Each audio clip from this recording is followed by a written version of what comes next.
मंत्र तंत्र यंत्र जप तप व्रत, हम जो है जिस मंत्रों का माला से जापते हैं वह मंत्र तो पहले से ही विद्यमान थे। वह मंत्र तो हम जन्म नहीं लिए, उससे पहले से ही मंत्र मौजूद था ब्रह्मांड में, और नहीं रहेंगे तो भी वो मंत्र रहेगा। अंतर इतना है कि आप आपके जीवन में कितना लाभ उठा पाए उस मंत्र की, दैविक ऊर्जा की, देवताओं की, कितना आप उन्हें समझ पाए, देवताओं से कितना आपका संपर्क जुड़ पाए। देवता आपको जब क्या जानते हैं, पहचानते हैं कि आप कौन हो, जब आपको जानते ही नहीं है कि आप कौन हो और क्या कर रहे हो, आपका क्या अस्तित्व है, इस धरती पे जन्म लेने का क्या उद्देश्य हुआ, इस धरती पे जन्म लेने से भी आपने कौन सा बड़ा काम कर दिया। क्योंकि आप जन्म ले रहे हैं और मृत्यु की ओर जा रहे हैं, लेकिन जन्म लेने के बाद भी आप क्या करेंगे और क्या कर सकते हैं। जन्म लेने से आपका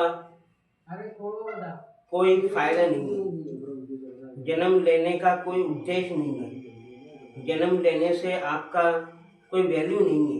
इससे पहले भी आपके दादाजी जन्म ले चुके हैं और वो चले गए, आपके पिताजी भी जन्म ले चुके हैं, वो भी चले गए। नाना प्रकार के पुरखे जन्म लेते रहे और चले जाते रहे, लेकिन ब्रह्मांड में उसका कोई भी प्रभाव नहीं पड़ा। आपके जन्म लेने से ब्रह्मांड में कोई प्रभाव नहीं पड़ा। आप ना भी रहेंगे तो ब्रह्मांड में आपका कोई भी प्रभाव नहीं पड़ेगा। तो आपने किस उद्देश्य के लिए जन्म लिए? क्या इस धरती के धातु तत्व, धन दौलत, हीरा मोती या सोना चांदी पाने के लिए जन्म लिए, या सुंदर औरत मिल जाए उसको पाने के लिए जन्म लिए, या अच्छा सुंदर बंगला बन जाए इसके लिए जन्म लिए, या आपके पास वाहन अच्छा सुंदर हो जाए इसके लिए जन्म लिए? क्या आपके शरीर में जो सुविधाएं होना चाहिए वो सारे सुविधाएं क्या आपको पाने के लिए आपने जन्म लिए? तो ये जन्म लेना और ना लेना ये एक बेकार की उद्देश्य हो गया। जन्म लेने से आपको कोई रोक नहीं रहा है और मृत्यु होने से भी कोई आपको रोक नहीं रहा है। अचानक से मृत्यु हो जाता है, अचानक से पता नहीं चलता है आपके घर में, आप बता नहीं सकते हैं कौन से टाइम से कौन सा बच्चा कब पैदा होगा। आप ये भी बता नहीं सकते हैं कौन से व्यक्ति कब शरीर छोड़ के चले जाएगा। दोनों ही चीज़ों से हम अज्ञान हैं। जो काल चक्र यानी आपका जीवन का चक्र है, जिसमें आप जीवित होते हैं और फिर चले जाते हैं। लेकिन मंत्र तो युगों युगों से ब्रह्मांड में विचरण कर रहा है, और मंत्र पहले था, आज भी है और रहेगा भी। आप जिसे कलयुग कहते हैं, उससे पहले भी तो मंत्र था, सतयुग में भी मंत्र था, द्वापर में भी था, त्रेता में भी था और कलयुग में भी है और प्रलय में भी रहेगा। हर कालखंड में मंत्र का युग रहेगा ही, और मंत्र युग ही है, और मंत्र मन का मंथन ही है। जो मंत्र है वो मन का मंथन कर रहा है, मन को शुद्ध कर रहा है, और मन के भीतर छुपे हुए जो उद्देश्य है, जो मनोकामना है, उसको पूर्ण करने का काम कर रहा है। मन का मंथन कर रहा है। मंत्र से ही मन का मंथन हो सकता है। आपके मन में अप्सरा अगर है तो अप्सरा आपके मन के भीतर से ही निकलेंगे। अगर आपके भीतर यक्षिणी है तो यक्षिणी भी मंत्र के आपके मन के भीतर से ही निकलेंगे। अगर ब्रह्मा जी को आप देखना चाहते हैं तो वो भी आपके मन से ही निकलेंगे। शिव जी को आप दर्शन पाना चाहते हैं तो भी आपके मन के भीतर है। और अगर आप माता काली को देखना चाहते हैं वो भी मन के भीतर है। आप दुर्गा माता को देखना चाहते हैं वो भी आपके मन के भीतर है। बजरंगबली को देखना चाहते हैं वो भी आपको भीतर ही मिलेंगे। कामाख्या माता को देखना चाहते हैं वो भी आपको मिलेंगे। यानी आपके मन के भीतर क्या नहीं है, सभी तो है, लेकिन उस चीज को आप जानने के लिए, पहचानने के लिए, उन्हें समझने के लिए मंत्रों की आवश्यकता है। और मंत्र आपका मन का मंथन करता है। मन का मंथन से ही उस चीज को प्रत्यक्ष किया जाता है। जैसे मन के भीतर क्या क्या है आप देख नहीं सकते, आप देखिए आपके मन के भीतर क्या क्या है। आपके शरीर में मन है कहाँ पे, बताइए। आप थोड़ा खोज करिए कि आपके शरीर में मन कहाँ पे है। तो आप देखेंगे मन जो है आपके शरीर में कुछ देर के लिए रहता है, कुछ देर रहता ही नहीं है, भ्रमण करता रहता है। तो कुछ देर के लिए मन रहता ही नहीं है। मन किसके पास चले जाता है, किसी लड़की के पास, या माँ के पास, या पिता के पास, या किसी और के पास, या कोई कर्जा में डूबा है उसके पास, या किसी प्रेमिका के पास, मन वहीं पे चले जाता है। तो मन तो आपके पास होता ही नहीं है।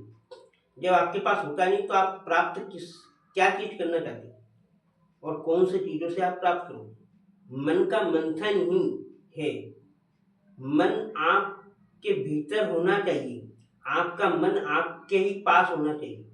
तो आप उस मंत्र का जाप करेंगे तो मन आपका भीतर का मंथन होगा,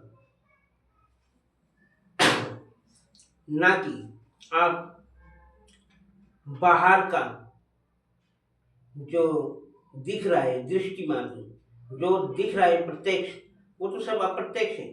जो कुछ भी दिख रहा है संसार में वो सब आपके लिए नहीं है। सिर्फ आप ही विचार विचार करते होंगे कि जो भी वस्तुएं दिख रहा है, सोना चांदी गाड़ी घोड़ा वाहन, सब आपका ही है, आपका नहीं है। और भी कई प्रकार के मन का है, और भी कई प्रकार के मनुष्य हैं, और उन मनुष्यों के भी अलग अलग स्वप्न हैं, उनकी भी मंथन है।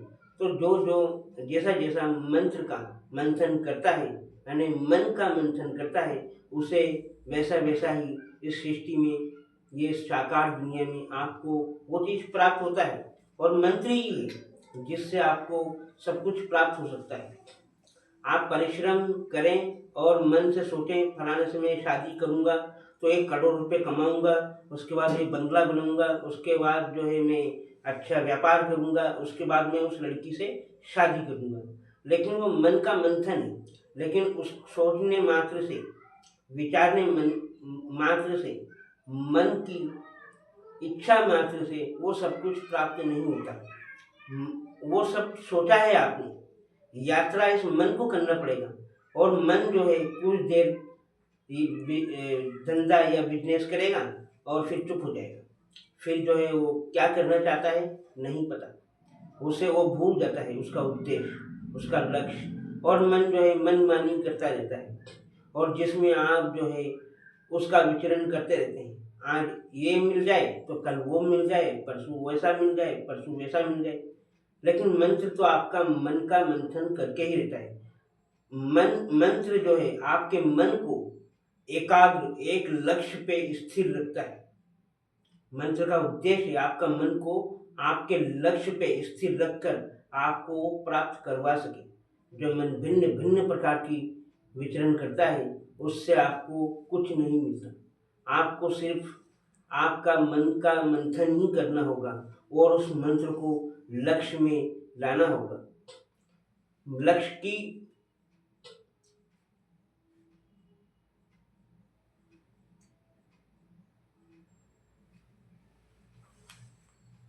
आइए, तो हमने मन का मंथन हमने समझाया। मन का मंथन और मंत्र का बड़ा ही संयोग है। मन के भीतर जो भी छुपे हुए हैं वो सारे चीजों का मंथन ही मंत्र करता है। मंत्र मन के भीतर अप्सराएं भी है, स्वर्ग भी है, नरक भी है, यमराज भी है, रात में आपको डराते हैं, पाप भी है, पुण्य भी है, इस मंत्र के भीतर ही है। जितने भी पुस्तक आप संसार में देख रहे हैं सारे पुस्तक आपके मन के भीतर है। गीता है, महाभारत है, रामायण है, सब ही आपके भीतर ही है। और आप उसका मंथन करते हैं मंत्र के माध्यम से। ओम नमो भगवते वासुदेवाय। अगर आप इस मंत्र का जाप करते हैं तो आपका मन का मंथन होता है, यानी आपको नारायण के प्रति आपको श्रद्धा, विश्वास और उनके लोक में जाने की योग्यता प्राप्त होती है। तो तत्काल आप मंत्र पढ़ने पर आप वैकुंठ नहीं चले जाएंगे या नारायण के अंदर नहीं चले जाएंगे। आपको योग्यता मिलेगी, आपको उनका गुण मिलेगा, ना कि आप डायरेक्ट ही आप वैकुंठ पहुंच जाएंगे।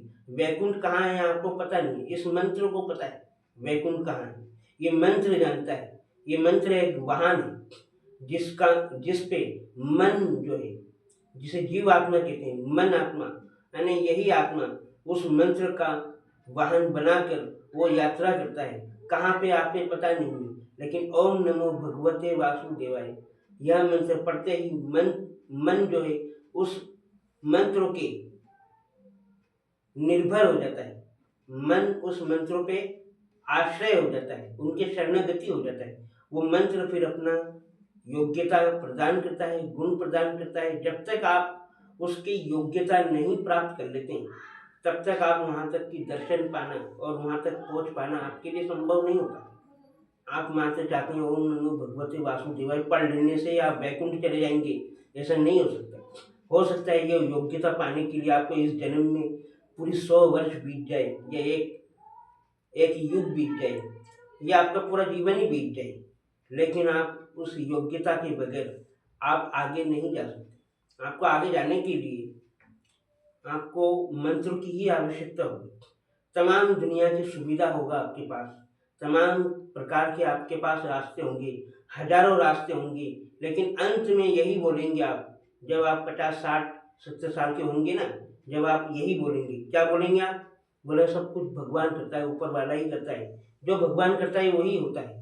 जब आप जवान थे, जब आप करते थे, सब कुछ आप ही कर रहे थे, पैसा भी आप ही कमा रहे थे, धन कमा रहे थे, परिवार भी आप ही पाल रहे थे, सब कुछ आप पाल रहे थे। लेकिन आखिर में जब आप 70-80 साल हो जाते हैं, जब आपके हाथ में कुछ नहीं रहता है, तब आप उस समय कहते हैं ऊपर वाला करेगा। तो सब कुछ ऊपर वाला पहले से तो करता आया था, तो 60 साल आपकी होने में उस समय क्यों कर रहा है? ईश्वर तो पहले से ही कर रहा है जो करना है। ईश्वर जो हम चाहते हैं वही तो हो रहा है, लेकिन ईश्वर को हम पाना इतना आसान नहीं मानते। ऐसा सोचते हैं कि हम ईश्वर को अभी पा लिया है, जब तक हमारे पास पैसा कौड़ी है, जैसा चाहते हैं वैसा ही होगा। तो पैसे कौड़ी होने से हम जैसा चाहते हैं वैसा नहीं हुआ, जैसा चाहते हैं वैसा नहीं हो सकता। उसके लिए आपका व्यवहार भी चाहिए। वो व्यवहार कहाँ से आएगा? आपके पास पैसा है लेकिन आपकी व्यवहार सुंदर नहीं है, आपके आचरण अच्छा नहीं है, आपके स्वभाव खराब है, तो वो पैसा धन दौलत से आपको क्या हो सकता है? वो जबरदस्ती का एक थोपना हो, यानी अपने आप को आपने थोपा। क्या थोपा? कि जबरदस्ती पैसे से हमने खरीद के लाया। मान लीजिए कोई औरत आपसे प्यार करती नहीं है, लेकिन उसकी मजबूरी है।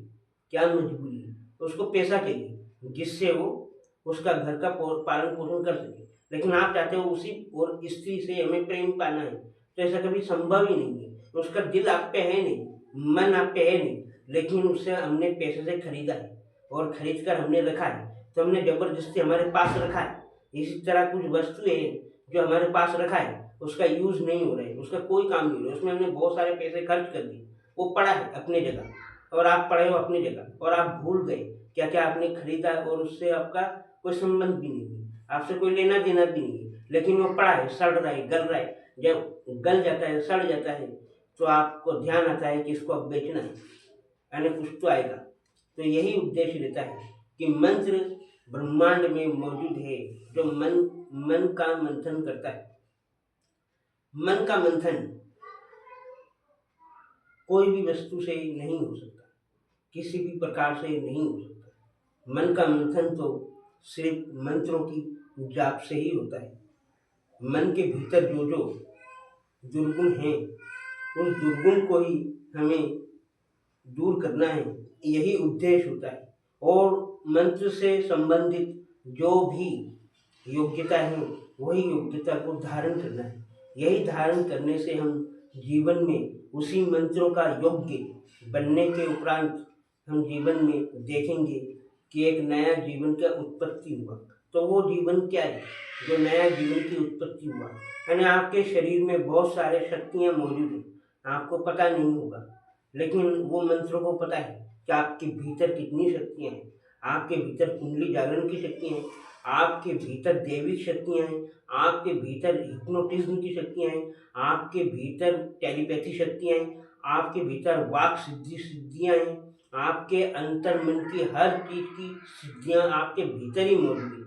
ये सिर्फ मंत्रों को पता है, आपको पता नहीं है कि आपके भीतर क्या क्या चीज है और क्या नहीं है, और आप पूर्व जन्म में क्या कर चुके हैं और क्या नहीं।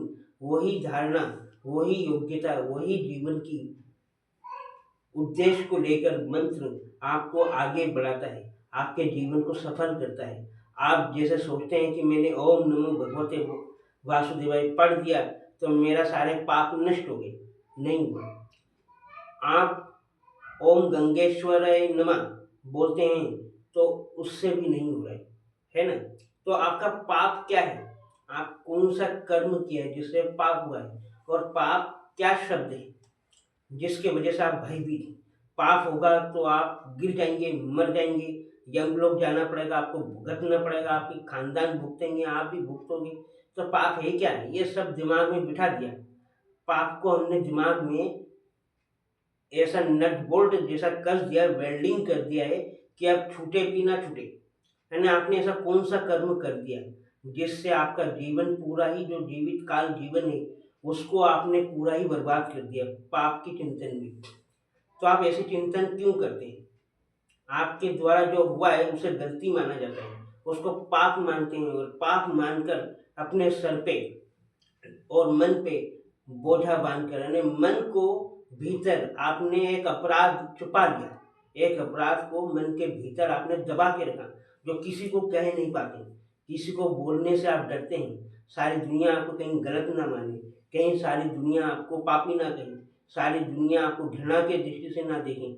इस कारण जो है आप किसी को कुछ कह नहीं पाते और अंदर ही अंदर भुगतते रहते हैं, और अंदर ही अंदर आप दीमक की तरह आपको चाट चाट कर आपको भीतर ही भीतर खोखला कर देता है, जो पाप पाप कहकर आपके भीतर मन की अशांति पैदा कर देता है, दिमाग को शून्य कर देता है, आपको करने की इच्छा शक्ति समाप्त कर देता है। ऐसा लगता है जैसे आप कुछ कर नहीं पाएंगे अब इस जीवन में, आप इसी जीवन में ही सब कुछ कर पाएंगे और इसी जन्म में ही करेंगे, और सब कुछ करने की ताकत आप में है, और आप सब कुछ इसी जन्म में ही कर सकते हैं। कोई दूसरा जन्म लेने की आपको जरूरत नहीं है, आप इसी जन्म में सारे चीज कर सकते हैं। इसी जन्म में आप 7 जन्मों का भुगतान भुगत भी सकते हैं, इसी जन्म में ही आप सब कुछ कर सकते हैं। आपको दूसरा जन्म लेने की जरूरत क्या है, और क्या आपको पता है कि आप कहाँ लेंगे, वो भी पता नहीं, आप कहाँ से आए वो भी पता नहीं, जन्म लेने से पहले आप कहाँ थे वो भी आपको पता नहीं, और शरीर छोड़ने के बाद आप क्या करेंगे वो भी आपको पता नहीं है। लेकिन आपको पता है, लेकिन आप अज्ञान है। तो अज्ञान किस चीज से, ब्रह्मांडीय शक्ति से अज्ञान है, ब्रह्मांडीय ऊर्जा से अज्ञान है, क्योंकि आपका शरीर मात्र पृथ्वी का वासी है, लेकिन जो भीतर आपके भीतर जो छुपा है वही आत्मा, जीव आत्मा जिसे मना आत्मा कहते हैं, वही आत्मा वो अजर अमर है। वो कितने बार जन्म ले चुका है, कितने बार आ चुका है और कितने बार जा चुका है, उन्हें सब पता है कि आप अगले जन्म में क्या कर रहे थे और इस जन्म में क्या करेंगे और अगले जन्म में आपको जाना कहाँ है। ये आपके स्वयं की इच्छा शक्ति के, आपके इच्छा शक्ति के ऊपर संस्कार डाला गया है। क्या इच्छा शक्ति की, अगर पूर्व काल से अगर आप पूजा पाठ में रुचि रखते हैं और सारा जीवन इसी काल में चला है, तो आपका सारा जीवन इसी खंडों में ही आपका चलता रहेगा।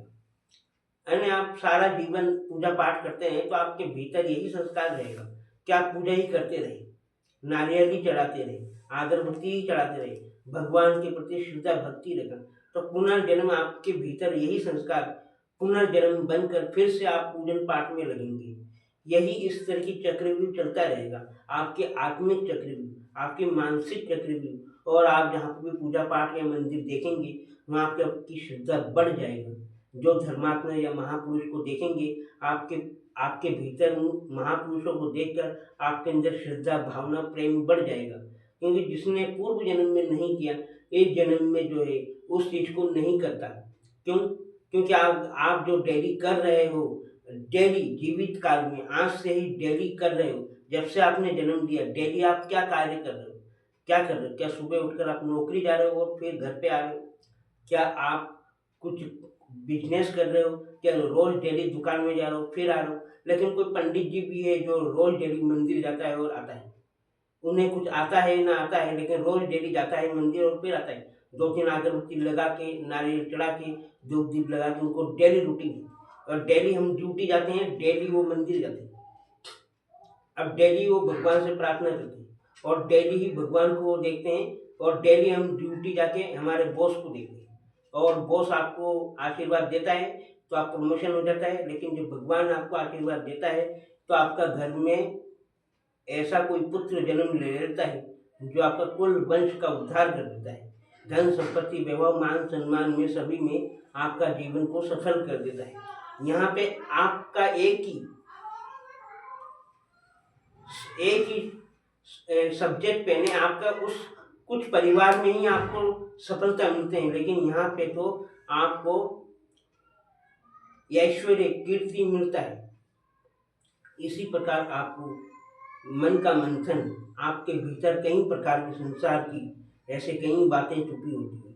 इसी का नाम है मंत्र और मंथन, यानी मन का मंथन करने वाला मंत्र है।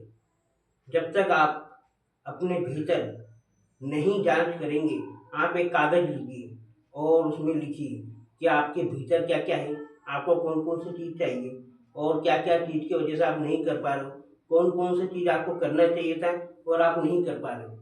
आप कागज में लिखिए, आपके मन के भीतर जो जो है सब मिलेगा। तो आप जब लिखेंगे तो आप देखेंगे बहुत सारी चीज़ आप नहीं कर सकते और बहुत सारी चीज़ आपने कर चुके और बहुत सारी चीज़ आप कर रहे हो, वो सब मन के भीतर ही है। लेकिन आप कुछ चीज़ें ऐसे हैं जो नहीं कर सकते हैं, वो कर सकता है मंत्र। यानी मंत्र जो है मन का मंथन करता है और मन का मंथन में ऊर्जा देता है। मंत्र जो है आपको करने की योग्यता देता है, उस योग्यता के आधार पर ही आप उस कार्य को पूरा कर पाते हैं, भौतिक जगत की सफलता कर पाते हैं, वरना आपको कोई ऊर्जा मिल नहीं सकता। आपके दिमाग लाख लगा लीजिए, आपके पास दिमाग है तो इतनी देर से आप क्यों बैठे हैं, आप करोड़पति हो जाते हैं। आपके पास बुद्धि है, हर मनुष्य कहेगा उनके पास बुद्धि है तो आप करोड़पति हो जाते। हर बुद्धिमान, हर पंडित आदमी करोड़पति होता नहीं है। बुद्धिमान होने से भी कुछ नहीं होता। आप क्या बलवान हैं, हिम्मत आपके अंदर साहस है तो साहस होने से भी कुछ नहीं होगा। आपके अंदर मन की इच्छा शक्ति है तो इच्छा शक्ति है, लेकिन उससे भी आप टकरा जाते हैं और फिर कुछ देर के बाद जो है आप शिथिल होकर आप गिर पड़ते हैं और कई सालों तक ऐसे पड़ रहते हैं अजगर की तरह, जैसे बहुत बड़ा कांड कर दिया है, अब आपको जो है कुछ करने की जरूरत ही नहीं पड़ेगा। तो आपको कई चीज़ें आपको जो है फिर परेशान करने लगते हैं। जब आप देखते हैं कि अजगर की तरह आपने पड़े रहे और ज़िंदगी में उठने की कोशिश ही नहीं कर रहे, वो अजगर जब भी उठता है जब उसे भूख लगता है, वरना वो तो पड़ा ही रहता है। उसका जीवन कालखंड ही ऐसा है जो उसका काम ही ये पड़ा रहना। तो हम थोड़ा सा कुछ काम करके जो है पड़े रहना पसंद करते हैं, कुछ लगातार कंटिन्यूस करना पसंद नहीं करते। देखिए कोई भी व्यक्ति अगर करता है काम तो हर चीज़ सफल है। आप अपने आप को सफल नहीं करना चाहते हो, आप अजगर की तरह पड़े रहते हो। जबकि आपको कुछ करना है तो आपको लगातार आपको बहते रहना होगा, कुछ करते ही रहना होगा, एक ही सब्जेक्ट पे, एक ही लक्ष्य पे। और वो लक्ष्य जब तक पूरा ना हो जाए, जब तक दूसरा लक्ष्य पे आपको नहीं आना चाहिए, क्योंकि आप दूसरा लक्ष्य करते करते आप अपना ही खुद का लक्ष्य भूल जाएंगे कि आपको करना क्या था। लक्ष्य ऐसा चुनिए जिसमें आपका पूरा परिवार का कल्याण हो, समाज का कल्याण हो, पूरा विश्व का कल्याण हो। और मंत्र यही है कि आपका मन का मंथन कर सके और पूरी ब्रह्मांड आपको पहचान सके और पूरी ब्रह्मांड के देवी देवता आपको जान सके कि आपका भी जन्म हुआ।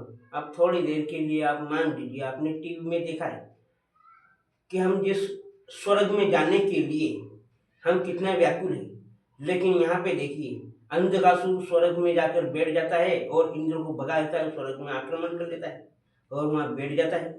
इसी प्रकार कई असुर जो है स्वर्ग में जा चुके हैं, आप वहाँ पे अधिकार बना चुके हैं, अप्सराएं वहाँ पे घूम रही है, वहाँ का धन संपत्ति और वैभव का आनंद ले रहे हैं और सब खुश मिजाज है और सब आनंद से रह रहे हैं असुरों। और हम मनुष्य असुर से भी गिरे हुए हैं। असुरी प्रवृत्ति में भी वो स्वर्ग तक जा सकते हैं, तो हम मनुष्य स्वर्ग में क्यों नहीं जा सकते? स्वर्ग में हम जाते ही नहीं और हम जा सकते हैं और शरीर सहित जाते थे। वो तो आत्मा बन के मरने के बाद नहीं जाते थे, और तो शरीर सहित ही जाते थे और शरीर सहित जाकर उस स्वर्ग में जाकर वो वहाँ पे सारे सुख सुविधाओं पाते थे और उनसे सारे असुर वंश का कुल का जो उन्होंने भला किया। कई संप्रदाय है जो स्वर्ग की जो है हम धरती पे देखा है। तो स्वर्ग की कई अप्सराएं हैं, कई चीजें हैं, कई पदार्थ हैं, कई वस्तुएं हैं जो स्वर्ग की ऐश्वर्य और स्वर्ग की संपदा जो जो है स्वर्ण है, धन है, जो भी है, स्वर्ग की जो सुख है, वो सारे सुख इस धरती पे कई ऐसे असुर जन्मे हैं जो सारे सुख पा चुके, कई देवता भी जन्मे हैं जो सारे सुख पा चुके। अगर देखा जाए विश्वामित्र स्वयं स्वर्ग में गए थे और जाकर उन्होंने वहां पे स्वीकार नहीं किया रहना, तो वो त्यागी थे। तो यही है कि आप भी स्वर्ग जा सकते हैं। स्वर्ग जाने के लिए आपको भगवान की जाप करने की जरूरत नहीं है। स्वर्ग जाने के लिए आप पंचाक्षरी मंत्र का जाप करेंगे या ओम नमो भगवते वासुदेव का जाप करेंगे, नहीं। स्वर्ग जाना आपका एक अलग उद्देश्य है, स्वर्ग जैसा सुख पाना है ना। स्वर्ग में क्या सुख है, लेकिन स्वर्ग में जाके तो आपको आना ही है इसी धरती पे। तो आपको स्वर्ग में जाकर मिलना क्या है, कुछ नहीं है। स्वर्ग में आप जाकर करेंगे भी क्या, क्या करेंगे और कितनी योग्यता है स्वर्ग में स्थापित हो जाए। इसलिए स्वर्ग में जाना नहीं, आपको स्वर्ग में जाने योग्य बनना है, स्वर्ग में रहने योग्य बनना है। तो स्वर्ग में रहने योग्य क्या है, देवत्व गुण, यानी ओम नमो भगवते वासुदेवाय अगर आप पढ़ते हैं तो आप अपने भीतर देवत्व गुण को पैदा जन्म दीजिए। उस मन का मंथन को, जैसे मन, अब मन राक्षस मन भी है, देव मन भी है, असुरी मन भी है, जीव का मन भी है, यानी मन तो सभी तो है। मन कोई एक प्रकार नहीं है, मन का कई प्रकार है। अगर देखा जाए तो मन हर चीटी से लेकर हाथी तक मन है उसके भीतर। अब मनुष्य के भीतर जो मन है वो कोई अलग नहीं है। मन तो देवताओं के भीतर भी मन है, अप्सराओं के भीतर भी मन है। मन तो सब दूरी है, असुर के भीतर भी मन था, लेकिन उनको मन था जाने का तो वो गए, लेकिन उनको मन था देवता बनने की तो वो बने। उनको मन अगर असुर बनने का होता तो असुर बनते। आज आप जो है असुरी प्रवृत्ति में आ जाइए, आपके मन को असुर का गुण पैदा करिए, आप असुर बन जाएंगे मनुष्य रूप में। और आपके मन के भीतर देवताओं का गुण लाइए तो आप मनुष्य रहते ही आप देवता बन जाएंगे। तो मन आपका देवमय होना चाहिए। आपका मन के भीतर जब देवताओं की मन गुण और स्वभाव उत्पन्न होने लगेंगे मंत्र का जाप करते से, तो आप देवमय हो जाएंगे। जब देवमय हो जाएंगे तो स्वर्ग में आप स्वतंत्र जाकर स्वतंत्र आप आ सकते हैं, स्वतंत्र रह सकते हैं और देवपुत्र बन सकते हैं। और देवपुत्र बनने के उपरांत आप वहाँ पे स्थापित होकर रह सकते हैं। आपको वापस इस धरती पे आने की जरूरत नहीं है, क्योंकि आप जब देवपुत्र बन जाएंगे तो देवलोक में रहेंगे, वहाँ का संस्कार रहेगा, स्वर्ग की संस्कार रहेगा। स्वर्ग एक बहुत बड़ी जैसे पृथ्वी बोलते हैं वैसा ही स्वर्ग है। स्वर्ग कोई एक छोटी सी जगह नहीं है कि स्वर्ग खाली एक राज्य है, नहीं। स्वर्ग बहुत बड़ी, जैसे पृथ्वी को मानते हैं वैसे ही स्वर्ग जो है कहीं गुना बड़ा है। और स्वर्ग की वैभव भी असीम है। तो हम जितनी देवी देवताओं की हम पूजा करते हैं स्वर्ग में ही तो हैं सब देवी देवता, लेकिन परमेश्वर और भगवान वो सब अलग है। अगर ब्रह्मा लोग देखें तो ब्रह्मा लोग अलग है, विष्णु लोग देखें तो विष्णु लोग, नारायण लोग अलग है। इसी प्रकार सभी लोग, जिसे गोलोक कहते हैं, वैकुंठ लोग कहते हैं, परम लोग कहते हैं। परम लोग ब्रह्मा की सृष्टि से परे है। तो आप ब्रह्मा की सृष्टि से जब परे जाते हैं तो वो परम लोक हुआ। तो मंत्र जो है परम लोक तक भी जाता है। आपकी योग्यता है, आपकी धैर्य है कि आपके जन्म को आप कैसे किस योग्य बनाए, किस दिशा की ओर आपके मन को ले जाए। मन का मंथन करें और मंत्र को उस मन में रख कर मंथन करें। किसका? मन का। जब मंत्र शुद्धिकरण होगा, मन का शुद्धिकरण होगा तो मंत्र अपना चमत्कार दिखाना चालू कर देगा। मन की शुद्धिकरण जब तक नहीं होगा, जब तक वो मंत्र